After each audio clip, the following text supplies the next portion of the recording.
Hello everyone, welcome back to my YouTube channel. तो आज की इस वीडियो में हम डिस्कस करेंगे कार्डियोवैस्कुलर सिस्टम की जो ड्रग्स है, जो कि आपके फार्माकोलॉजी सब्जेक्ट के अंदर यूनिट 5 में है। तो आज हम उसका टॉपिक लेकर आए हैं हाइमेनेटिक्स ड्रग्स, जो कि आपके बीएससी नर्सिंग फोर्थ सेमेस्टर से रिलेटेड एक इम्पोर्टेंट सिस्टम है। तो मोस्टली जो हाइमेनेटिक्स ड्रग्स होती है, तो ये क्या होती है? ये ऐसी ड्रग्स होती है जो कि ब्लड है उसके फॉर्मेशन में हेल्प करती है। ये आरबीसी की जो अमाउंट है उसको बढ़ा देती है और जो हीमोग्लोबिन है उसको भी बढ़ा देती है, जिससे क्या होता है कि जो एनीमिया की कंडीशन बनती है तो वो नहीं बनती है। तो मोस्टली ये एनीमिया है उसके प्रिवेंशन के अंदर हम हाइमेनेटिक्स जो ड्रग्स होती है उनका यूज करते हैं। तो स्टेप बाय स्टेप पढ़ते हैं कि ये ड्रग क्या होती है। तो फर्स्टली बात करते हैं हाइमेनेटिक्स जो ड्रग होती है उनकी डेफिनेशन के बारे में। Haematinics are substances that help in the formation of blood by increasing haemoglobin और रेड ब्लड सेल्स। तो हाइमेनेटिक्स ऐसे सब्सटेंस होते हैं जो ब्लड के फॉर्मेशन में हेल्प करते हैं। कैसे हेल्प करते हैं? जो हीमोग्लोबिन और रेड ब्लड सेल्स है उनके अमाउंट को इंक्रीज करके। Mainly used in prevention and treatment of anaemia. Mostly जो हाइमेटिनिक्स जो ड्रग्स होती है इसका यूज या तो एनीमिया है उसको प्रिवेंट करने के लिए या फिर एनीमिया है उसको ट्रीट करने के लिए हम हाइमेनेटिक्स जो ड्रग्स होती है उनका यूज करते हैं। तो डेफिनेशन के बाद में बात करते हैं क्लासिफिकेशन क्या होता है हाइमेनेटिक्स ड्रग्स का। तो इसके क्लासिफिकेशन में उन ड्रग्स को इंक्लूड किया गया है जो कि ब्लड के फॉर्मेशन में हेल्प करती है बॉडी में। तो फर्स्टली बात करें तो आता है आयरन प्रिपरेशंस यानी आयरन सप्लीमेंट्स। कौन कौन से होते हैं? तो फर्स्ट आता है इसमें ओरल यानी ऐसे सप्लीमेंट्स आयरन के जिन्हें हम ओरली लेते हैं। तो वो किन किन फॉर्म के अंदर आते हैं? टैबलेट फॉर्म में। तो फर्स्ट आता है उसमें फेरस सल्फेट जो कि टैबलेट फॉर्म में आता है जिसे हम ओरली लेते हैं। सेकंड है फ्यूमरेट, ये भी ओरली लेते हैं। थर्ड है ग्लूकोनेट, इसको भी हम ओरली लेते हैं, आयरन की जो ड्रग्स होती है उनको। उसके बाद में आते हैं पेरेंट्रल यानी आयरन की ऐसी कौन सी ड्रग्स है जिन्हें हम पेरेंटली यानी आईवी आईएम इन रूट के थ्रू एडमिनिस्टर करते हैं बॉडी में। तो फर्स्ट आती है आयरन डेक्स्ट्रान जिसे हम आईवी आईएम की यूज करते हैं। सेकंड है सुक्रोज, थर्ड है कार्बोक्सी माल्टोज। तो ये था क्लासिफिकेशन आयरन प्रिपरेशंस का। सेकंड क्लासिफिकेशन बात करें विटामिन बी 12 का, तो इसमें आते हैं साइनोकोबालेमाइन और हाइड्रोक्सोकोबालेमाइन। थर्ड क्लासिफिकेशन आता है फोलिक एसिड की प्रिपरेशंस, जिसमें आता है इरिथ्रोपोइटिन, रिकॉम्बिनेंट ह्यूमन इरिथ्रोपोइटिन। ये भी ब्लड के फॉर्मेशन में हेल्प करता है। फोर्थ आता है कॉम्बिनेशंस के अंदर जो अपन ड्रग्स लेते हैं जो कि ब्लड के फॉर्मेशन में हेल्प करती है। तो उसमें फर्स्ट आता है आयरन एंड फोलिक एसिड। तो आयरन और फोलिक एसिड की टैबलेट्स को हम कम कॉम्बिनेशन के अंदर लेते हैं। मोस्टली ये प्रेग्नेंट वुमेन्स को प्रीफर की जाती है ताकि जो बच्चा है उसमें और जो मदर है उसमें हीमोग्लोबिन है उसका लेवल बढ़ा रहे और जो ब्लड का फॉर्मेशन है वो भी बढ़ता हुआ रहे। सेकंड आता है iron plus folic acid plus vitamin B 12। तो इन तीनों का भी कॉम्बिनेशन हम दे सकते हैं किसी भी पेशेंट को जिसके अंदर सीवियर ब्लड लॉस हो गया हो। तो अब बात करते हैं इनका मैकेनिज्म ऑफ एक्शन की। जो हाइमेनेटिक्स ड्रग्स होती है वो बॉडी के अंदर कैसे वर्क करती है या फिर कौन कौन सा वर्क करती है। फर्स्ट आता है आयरन प्रिपरेशन जो ड्रग्स होती है वो क्या करती है बॉडी में? Provide element for haemoglobin synthesis, increase the oxygen carrying capacity. तो जो आयरन की ड्रग्स होती है वो क्या करती है? जो बॉडी के अंदर हीमोग्लोबिन को सिंथेसिस यानी हीमोग्लोबिन के फॉर्मेशन करवाने के लिए जो भी एजेंट्स या एलिमेंट्स की जरूरत होती है तो वो उसे फुलफिल करवाती है। जिससे क्या होता है? हीमोग्लोबिन है उसका सिंथेसिस बढ़ जाता है और ऑक्सीजन कैरी करने की जो कैपेसिटी होती है हीमोग्लोबिन की वो इंक्रीज हो जाती है। सेकंड बात करें विटामिन बी 12 की, ये कैसे वर्क करती है? Help in DNA synthesis, help in RBC maturation, maintain nerve system function.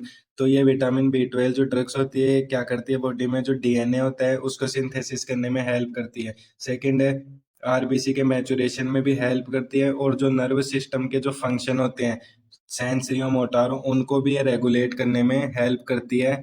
फिर आता है थर्ड मैकेनिज्म ऑफ एक्शन की बात करें तो वो आता है फोलिक एसिड का।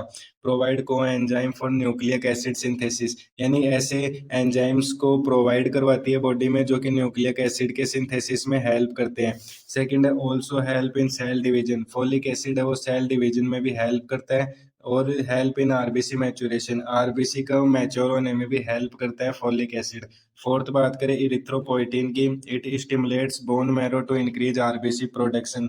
ये बोन मैरो जो होती है बॉडी में उसके फंक्शन को स्टिमुलेट कर देता है यानी उनको बढ़ा देता है, जिससे जो आरबीसी है उनका प्रोडक्शन है वो बढ़ जाता है।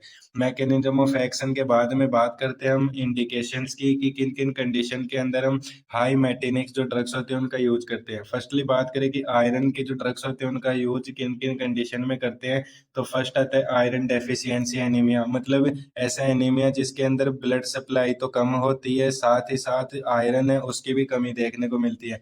सेकंड है प्रेगनेंसी के अंदर भी अपन यूज करते हैं ताकि हीमोग्लोबिन का लेवल है वो मेंटेन रहे। थर्ड है chronic blood loss, chronic blood loss के अंदर भी हम आयरन की ड्रग्स है उनका यूज करते हैं, क्योंकि ये क्या करती है जो आरबीसी का प्रोडक्शन है उसको इंक्रीज कर देती है, जिससे ब्लड लॉस है वो जल्दी से जल्दी रिकवर होने के चांस है वो इंक्रीज हो जाती है।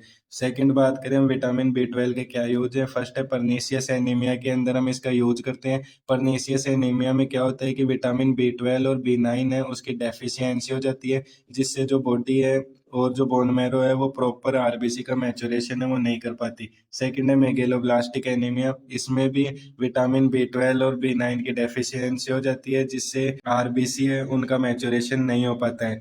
थर्ड है न्यूरोपैथी, नर्वस सिस्टम से रिलेटेड कोई भी नॉर्मल सी डिजीज है उनको ट्रीट करने के लिए हम विटामिन बी 12 है उसका यूज करते हैं। उसके बाद में थर्ड आता है फोलिक एसिड की जो ड्रग्स होती है उनको किन किन कंडीशन में यूज करते हैं। फर्स्ट है मेगेलोब्लास्टिक एनीमिया, मेगेलोब्लास्टिक एनीमिया की कंडीशन के अंदर हम यूज करते हैं फोलिक एसिड की ड्रग्स का, क्योंकि इस मेगेलोब्लास्टिक एनीमिया में क्या होता है जो विटामिन बी 9 होता है उसकी डेफिशिएंसी हो जाती है बॉडी में, जिससे आरबीसी है वो प्रॉपर मैच्योर नहीं हो पाती है। सेकंड है न्यूरल ट्यूब डिफेक्ट्स, ये क्या होता है, ये एक जेनेटिक डिसऑर्डर होता है जिसके अंदर जो फीटस होता है यानी जो स्मॉल बेबी होता है जो कि प्रेग्नेंट लेडी के पेट में होता है, तो उसके अंदर ब्रेन और स्पाइनल कॉर्ड को कवर करने वाली जो लेयर है वो प्रॉपर डेवलप नहीं हो पाती है, क्योंकि उसे फोलिक एसिड है वो प्रॉपरली नहीं मिल पाता है। इसलिए हम फोलिक एसिड का यूज करते हैं ताकि न्यूरल ट्यूब डिफेक्ट है वो बेबी के अंदर देखने को नहीं मिले।